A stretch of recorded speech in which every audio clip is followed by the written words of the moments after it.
지난 7월 초 수도권을 중심으로 시작한 4차 대유행이 벌써 2달 넘게 이어지고 있습니다. 가까스로 확산세를 억제하고 있는 가운데 오늘 월요일 기준으로는 최다 확진자가 발생했는데요. 신상엽 감염내과 전문의와 함께 자세한 내용 짚어보겠습니다. 네, 어서 오세요. 네, 안녕하세요. 안녕하십니까.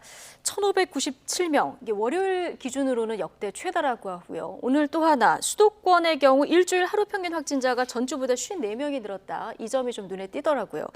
자, 그런데 기존의 경험으로 보면은 방학, 휴가철 이런 기점을 고비로 해서 수도권에서 유행하면은 비수도권 다시 이렇게 오가면서 감염이 이어지는 상황도 우리가 볼 수 있었는데요. 선제적으로 좀 어떤 점들을 좀 주의해야 될까요?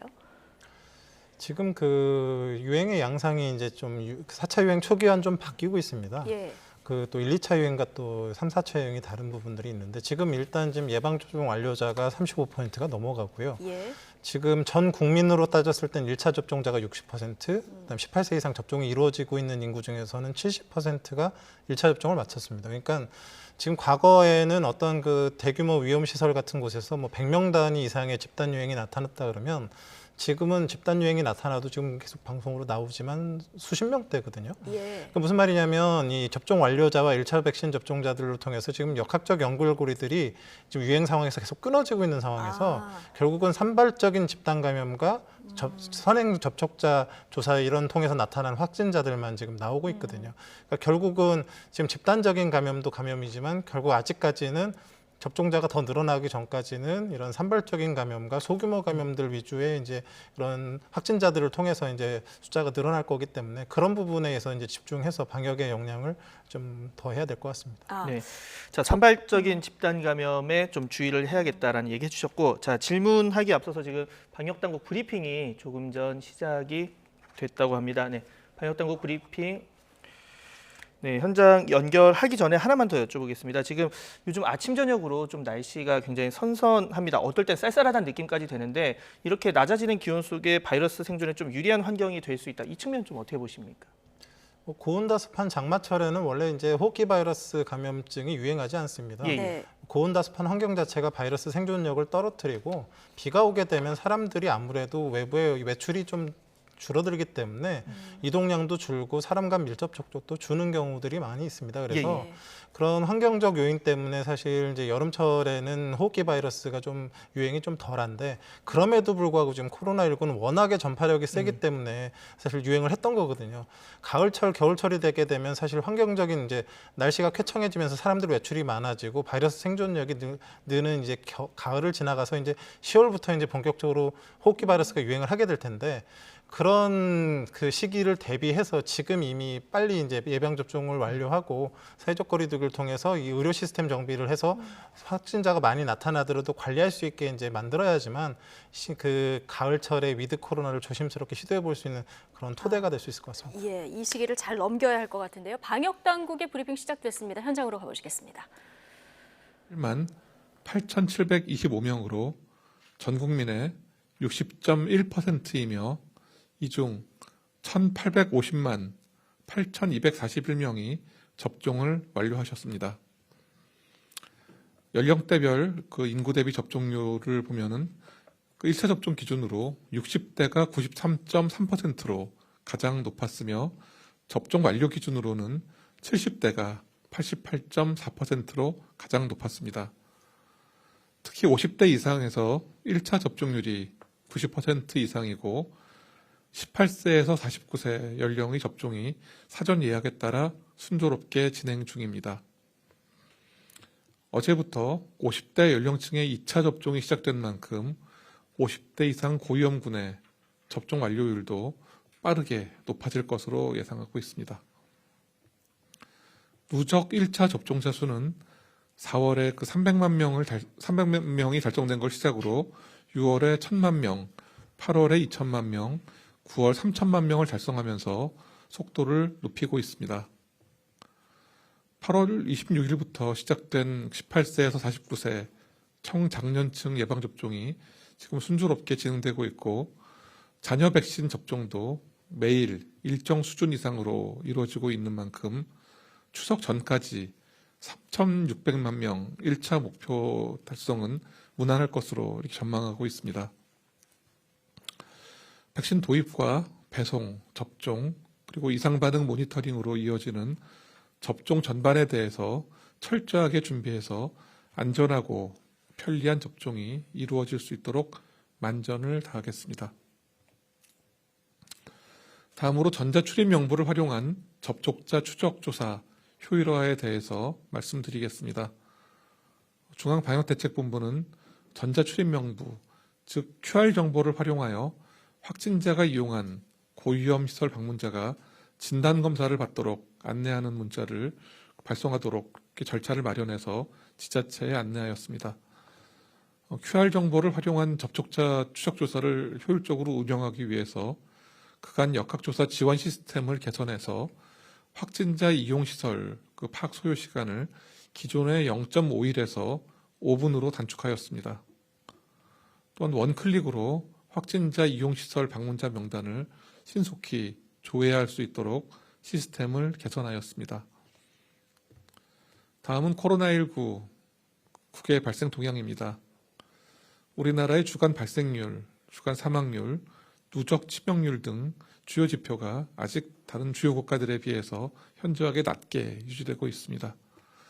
WHO 기준 우리나라는 100만 명당 주간 확진자 수는 231명이며 미국은 3,450명, 영국은 3,449명, 일본은 1,074명, 독일은 842명입니다. 다음으로 학생 발생 현황과 예방접종 효과에 대해서 말씀드리겠습니다. 초중고등학교 등교 확대와 대학교 개강으로 확진자의 증가 우려가 있는 만큼 학생 연령대의 발생 현황을 먼저 설명드리도록 하겠습니다. 발생률이 가장 높은 연령층은 그 대학생 연령에 해당되는 19세에서 24세였으며 다음은 중고등학생 연령인 13세에서 18세였습니다. 초등학생의 연령대의 경우 가장 발생률이 낮았습니다. 환자 발생은 6월 하순인 26주차부터 증가하여 8월 중순인 33주차까지 지속되다가 이후 현재까지 정체 또는 소폭 감소하는 경향을 보이고 있습니다. 집단 발생 한 건당 확진자 수는 16.1명이었으며 집단 발생 사례 중에서 약 60%가 학교 또는 학원 내에서 발생하였습니다. 그리고 PC방, 코인 노래방, 학원 등 학교 외부 활동을 통해 감염되어 학내의 다른 사람들이라든가 또한 다른 가족으로 전파되는 집단 감염 사례도 다수 발생하여 이에 대한 주의가 필요합니다. 한편 16세에서 18세 그리고 19세에서 24세 연령군에서 8월 1일부터 8월 29일까지 코로나19 백신의 감염 예방 효과를 분석한 결과를 말씀드리겠습니다. 16세에서 18세는 98.4%, 19세에서 24세는 92.4%의 감염 예방 효과를 확인하였습니다. 아직 학생 연령층에서 예방접종 완료 인구가 좀 적은 이런 제한적인 한계는 있지만 그래도 초기 분석에서 높은 예방 효과가 확인된 점은 의의가 있다고 말씀드릴 수 있겠습니다. 다음은 변이 바이러스 발생 현황입니다. 최근 일주일간 변이 바이러스 분석률은 26.2%입니다. 최근 1주간 국내 감염 사례에서 주요 변이 바이러스 검출률은 97.3%였고 델타형 변이의 검출률은 97%로 나타났습니다. 델타 외 변이로 9월 1주 해외 유입 사례 1명과 이 확진자와 접촉한 국내 감염 사례 2명에서 감마형 변이가 확인되었습니다. 다음으로 돌파 감염 발생 현황에 대해서 말씀드리겠습니다. 누적 돌파 감염 추정 사례는 국내 접종 완료자 975만 1,718명 중 0.04%에 해당하는 3,855명입니다. 30대가 0.092%로 발생률이 가장 높았습니다. 백신 접종별로 보면은 접종의 종류별로 보면은 얀센 백신 접종자 중 발생이 0.131%, 아스트라제네카 백신 접종자 중에서는 0.042%, 화이자 백신이 0.023%, 모더나 백신은 0.008% 순이고 교차 접종자 중 발생률은 0.019%였습니다. 변이 바이러스 분석을 완료한 1261명 중 82.6%에서 주요 변이가 확인되었습니다. 네, 오늘 오전 전 국민의 60%가 1차 접종을 완료하였습니다. 이로써 추석 전까지 1차 접종 3,600만 명이라는 목표 달성이 더욱 가까워졌습니다. 이는 의료진과 방역 관계자 여러분들이 모두 수고해 주신 덕분이지만 무엇보다도 예방접종에 적극적으로 참여해 주신 국민 여러분들의 협조로 가능했던 일입니다. 감사드립니다. 오늘 브리핑 중에 이미 말씀드렸지만 초기 분석에서 16세에서 24세 학생 연령층에서도 백신 접종이 90% 이상의 매우 높은 그런 감염 예방 효과를 보여주었습니다. 예방접종은 나 자신은 물론 내 주변의 가족과 또한 지인의 건강을 지킬 수 있는 가장 강력한 무기입니다. 국민 여러분들께서는 예약 일정에 맞추어 예방접종을 받아주시기 바라고 아직 예약을 하지 않으신 분들도 예약에 참여해 주시기를 부탁드립니다.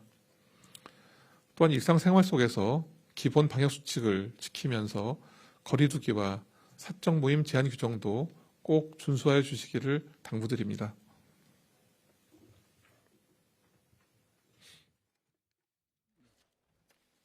지금부터 기자님들 네, 자 오늘 방역 당국의 브리핑 내용 듣고 오셨습니다. 추석 전까지 3,600만 1차 접종 목표 달성 무난할 것으로 예상된다. 이런 희망적인 얘기도 했는데요. 자, 신상혁 감염내과 전문의와 함께 계속해서 얘기 나눠보도록 하겠습니다. 자, 오늘 나온 내용 중에서 일단 델타 변이 검출률 일주일 만에 또 늘었습니다. 94.3%에서 97%로 또 늘어났는데 이 델타 변이 얘기는 그동안 많이 했으니까요. 뮤 변이가 지금 WHO에서 다시 관심 변이로 또 지정하지 않았습니까? 그런데 뮤 변이 해외 그 사례 보고 내용들을 보면 돌파 감염 관련 사례들을 좀 건이 많아서요. 이 부분 좀 주목해서 봐야 될 것 같은데요. 네, 맞습니다. WHO에서 이제 여러 변이들에 대해서 계속 관찰을 하고 네. 있다가 이번에 이제 뮤 변이를 이제 관심 변이에 이제 등록을 했는데요. 그 이유 중에 하나가 이제 그런 중남미나 이제 유럽을 중심으로 뮤 변이가 유행을 하고 있는데 지금 벨기에에서 한 병원에서 네. 백신 접종을 완료한 사람임에도 불구하고 7명 정도가 집단 감염이 됐을 때 사망을 했습니다. 그런 사망. 얘기는 예. 결국은 뭐냐면 기존의 백신을 뮤 변이가 회피를 해서 그 결과 또 사망까지 이르렀다는 얘기는 그 백신의 효과를 떨어뜨리는 그런 특징을 혹시 예. 갖고 있지 않을까에 대한 이제 의문을 가지게 됐고 그런 의문들을 이제 받아들여서 보통은 돌파 감염이라 해도 그 사망으로 연결되는 경우는 굉장히 비율이 적어지는데 여기는 사망까지 이어졌다. 이 부분을 좀 주목해야 된다는 거죠. 그렇죠. 그 델타 변이 같은 경우는 거의 대부분 기존의 백신을 완료했을 때에 사망으로 가는 경우는 정말 0.0%대로 이제 낮은데 이런 일들이 이제 좀 벌어지게 되니까 뮤 변이가 전체에 지금 나타나는 바이러스의 0.1% 정도밖에 안 되거든요. 예. 그것도 안 되는 정도로 전체적인 유행의 그런 규모는 미미하지만 그런 유행 규모가 미미한 가운데서 이런 돌파 감염에 의한 사망자가 이제 집단으로 나오게 되니까 당연히 관심을 가지고 연구를 해야 될 만한 그런 변이가 된 거죠. 예. 자, 교수님 두 가지 여쭤보겠습니다. 하나는 지금 이스라엘이 이제 백신 3차 접종, 그러니까 부스터샷을 시행 중인데 또 4차 접종을 검토하고 있다. 이런 얘기가 이제 나오고 있고 다만 구체적인 시기는 아직 밝혀지지 않았지만 하나는 1년 사이에 이렇게 4차례까지 접종을 하는 게 좀 괜찮은 건지 하나 궁금하고요. 또 하나는 방금 우리 브리핑에서 나왔지만 돌파 감염 비율이 얀센 같은 경우에 0.13%였는데 모더나는 0.008% 그러니까 산술적으로 15배 정도 차이가 나는 건데 둘 다 확률이 크진 않지만요. 그래서 이 얀센 맞으신 분들한테 부스터샷 좀 어떻게 검토를 해야 되는지 이 부분까지 여쭙겠습니다. 일차적으로 이제 방역 당국의 입장에서는 돌파 감염이 발생을 하게 됐을 때 지금 돌파 감염자한테 바이러스 배출이 상당 부분 되거든요. 예, 예. 그러니까 본인은 안심하고 있는데 본인은 뭐 접종을 했기 때문에 뭐 중증으로 가지는 않겠지만 다른 사람한테 감염 우려가 분명히 있는 상황이 벌어지기 때문에 지금 이 돌파 감염이 주로 이제 그 면역 체계가 떨어져 있는, 그러니까 접종을 해도 항체를 충분히 못 만들어내는 어르신들하고 또 이제 얀센 백신 접종자들한테서 이런 상황들이 나타나고 있기 때문에 방역 당국에서 지금 이제 이 접종 완료 후에 6개월이 지난 이후에 이런 분들 대상을 중심으로 이제 부스터샷을 하겠다고 이제 이미 밝힌 상태이고요. 예. 그런데 이제 뭐 이스라엘 같은 경우는 뭐 4차 백신 접종까지 얘기를 하고 있는데 뭐 자주 맞는다고 뭐 그 문제가 되고 뭐 그런 개념이 아니고 부스터샷이라는 거는 기존의 방어력을 강화하기 위해서 맞는 거기 때문에 그 예방 접종의 효과가 떨어진다는 어떤 근거가 확인이 됐을 때 그런 대상을 통해서 이제 접종을 하게 될 거고, 그 이제 시기는 사실 그 집단마다 그 나라마다의 그런 특성들, 마스크 착용이나 사회적 거리두기 수준이 다르기 때문에 다르게 결정이 될 거고요. 예. 다만 지금 WHO는 이렇게 부스터샷을 하겠다라는 거에 대해서 좀 우려를 표하고 있는데 그 이유가 지금 이 백신 생산은 사실 한계가 있을 수밖에 없는데 부스터샷을 계속 하겠다 그러면 사실 선진국 위주로 그런 물량을 확보하게 돼서 지금 상대적으로 개발도상국들은 백신 접종이 잘 이루어지지 못하게 되고 네. 있거든요. 네, 네. 근데 이게 이제 전체적으로 지구촌이라는 개념에서 봤을 때 어떤 문제가 생기냐면 결국은 백신 접종이 되지 못한 나라들에서 대규모 유행을 하게 되면 거기에서 변이 바이러스가 새롭게 등장을 합니다. 근데 그런 대부분의 변이 바이러스들이 대부분은 기존의 백신을 회피하는 방향으로 가거든요. 예. 그러니까 선진국에서 열심히 부스터샷을 놓긴 했는데 결국은 미접종된 다른 나라들에서 그걸 회피해버리는 바이러스들이 등장하게 되면 예. 새로운 백신 또 개발해야 되는 상황이 벌어지거든요. 언젠가는 그렇죠. 또 그 선진국으로 갈 테니까. 예. 그래서 지구촌 입장에서 전체를 놨을 때는 최대한 많은 인원이 한꺼번에 백신 접종을 해야 예. 이런 변이 바이러스들이 최소 잘 생기지 않으면서 지구촌 전체가 안전해지는데 네. 그냥 그 나라 혼자 열심히 그 부스팅을 한다고 꼭 안전한 게 아니다라는 그런 개념에서 이제 WHO에서 우려를 표하는 거고, 부스팅 샷을 하기보다는 다른 미접종한 나라들의 좀 충분한 백신이 공급될 수 있도록 선진국들이 좀 도와달라, 뭐 이런 의미를 가지고 있다라고 볼 수 있겠습니다. 그러네요. 전체 지구촌 인구가 한 번이라도 더 많은 인구가 맞는 게 중요하다 이런 말씀 해주셨는데, 자, 우리나라 상황으로 돌아와서 보면 지금 위중증 환자 규모는 소폭 지금 줄어드는 이런 모습입니다. 어제부터 그 위중증 환자 비중이 높은 50대 2차 접종 시작됐는데 이 연령대 접종이 완료되면 위중증 환자 규모 조금 더 줄어든다고 저희가 봐도 될까요? 많이 줄어들 겁니다. 많이 줄어들 지금의 위중증 환자의 절반 넘게가 40대, 50대가 차지하고 예. 있습니다. 과거에는 이제 뭐 60, 70대 이상이 대부분을 차지했는데 접종이 완료되신 분들은 이제 최근 위중증으로 가는 비율이 떨어지면서 접종이 완료되지 못한 40, 50대 중심으로 이제 지금 위중증 환자들이 나타나고 있는데, 이 연령대에서 접종이 많이 이루어지게 된다 그러면 접종 연령이 이제 그 더 낮아지겠죠. 이제 30대 이하에서 위중증 환자가 나타날 수 있는데 지금 20, 30대 같은 경우는 기본 면역이 굉장히 괜찮은 편이기 때문에 네. 스스로 이겨낼 수 있는 확률이 높아져서 전체적인 치명률이 상당히 많이 떨어지게 될 거라고 예측을 하고 있고, 그렇게 치명률이 떨어져서 의료 시스템의 부하가 덜해진 상태가 돼야만 위드 코로나를 시작할 수 있기 때문에 이런 백신 접종을 통한 위중증 환자 감소가 굉장히 중요한 요소가 됩니다. 예. 자, 정부 발표 내용 중에서 일상 속 코로나 관련 좀 질문을 드리겠습니다. 국민 10명 가운데 7명이 이제 전환에 대해서 찬성을 했다. 그리고 그 시기에 대해서는 11월 말 적합하다 이렇게 평가를 했는데 이 같은 인식 좀 어떻게 해석을 하시겠습니까? 뭐 우리 국민들이 사실 굉장히 좀 현명하죠. 어느 정도 이제 그 전체 흐름을 잘 읽고 계시다고 생각을 하는데 예. 네네. 10월 말 정도가 되면 백신 접종 완료자가 70% 정도가 됩니다. 예. 그러면 2주 정도가 지난 11월 중순이 지나면 70% 이상이 걸렸거나 아니면 백신 접종에 의해서 전 국민 70% 이상이 어느 정도 그 방어력을 가지게 되거든요. 예. 네. 그렇게 된다 그러면 이제 어느 정도 그 위중증 환자의 비율이 많이 떨어지게 될 겁니다. 예. 그런데 그럼에도 불구하고 확진자가 그렇게 많이 줄지는 않을 거라 생각하거든요. 왜냐하면 지금 델타 변이가 유행하고 있는 대부분의 선진국들을 보면 비접종자 중심으로 확진자 수가 계속 늘고 있습니다. 예. 결국은 비접종자 중심으로 계속 늘겠지만 그 위중증의 그런 환자들이 줄면서 어느 정도 그 코로나19 위드 코로나를 시작할 수 있는 여지들이 그때쯤 되면 아마 좀 생길 수 있을 가능성이 있다고 생각을 하고요. 근데 그건 이제 국민들의 생각인 거고 네. 이제 방역 당국이나 이제 정부에서는 전체적인 큰 흐름으로 봐서 그 의료 시스템이 감당이 가능하고 또 역학조사가 감당 가능한 그런 수준에 도달했을 때 그때부터 이제 조심스럽게 위드 코로나가 진행이 될 것 같습니다. 예, 중간에 또 어떤 큰 변수가 없이 지나가야 또 가능한 이런 상황이기도 한데요. 자, 그리고 이제 날씨가 쌀쌀해져서요. 앞서 잠깐 얘기했지만 이제 독감 백신, 다음 주 화요일부터는 무료 백신도 무료 접종도 시작이 되는데 코로나19 백신 지금 맞고 있는 상황에서 독감 백신 이 계획을 좀 세워야 되는데 당국에서는 이제 같은 날 맞아도 상관은 없다 이렇게 얘기를 하고 있습니다. 지금 코로나19 백신을 이미 맞기 시작한 분들 이 계획을 어떻게 세우는 게 가장 좋을까요? 그 원래 그 독감 백신, 아니 그 백신이라는 게 이제 생백신의 경우는 네. 두 개를 같이 맞을 때 동시에 맞거나 아니면 4주 정도 간격을 좀 띄어서 맞습니다. 이제 그 면역 효과가 간섭되기 때문인데요.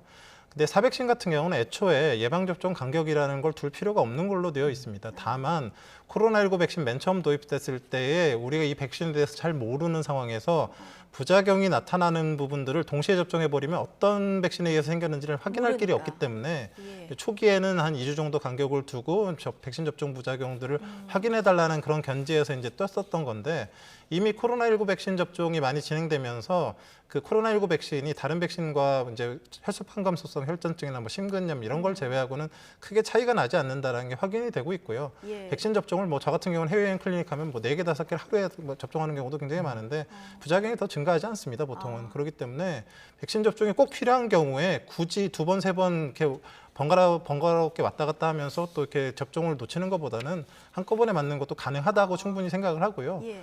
근데 다만 이제 그 백신 접종이 이제 또 코로나19 백신이 좀 무리가 가는 부분들이 있고 그렇기 때문에 몸 상태가 좋은 날 가능하면 그런 건 이루어졌으면 좋겠고 그렇지 않다 그러면 접종을 좀 띄거나 뭐 이런 식으로 뭐 본인의 상태에 따라서 그리고 의학적인 판단에 따라서 그런 그 접종 시기는 결정하시면 될 것 같습니다. 예. 방역 당국이 다른 팔에 맞으라고 하는 건 뭐 근육통이나 이런 문제 이제 때문인 거죠, 그거는. 보통 이제 두 같은 개를 날 맞게 맞더라도, 되면 예. 그 양쪽 팔에 번갈아가면서 맞는 게 대부분 일상적인 상황이고요. 같은 쪽에 맞으면 같은 곳에 이제 국소 부작용이 나타났을 때 더 심하게 붙기 때문에 나눠서 접종하는 게 일반적입니다.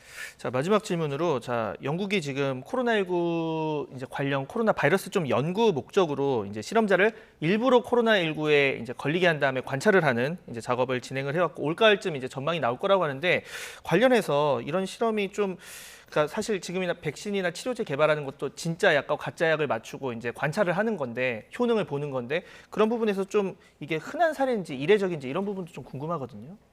전 처음 들었습니다. 처음 들었는데요. 이게 사실 그 걸리면 사실 죽을 수도 있는 위중증으로 갈 수도 있는 사실 바이러스지 않습니까? 그래서 그러니까요.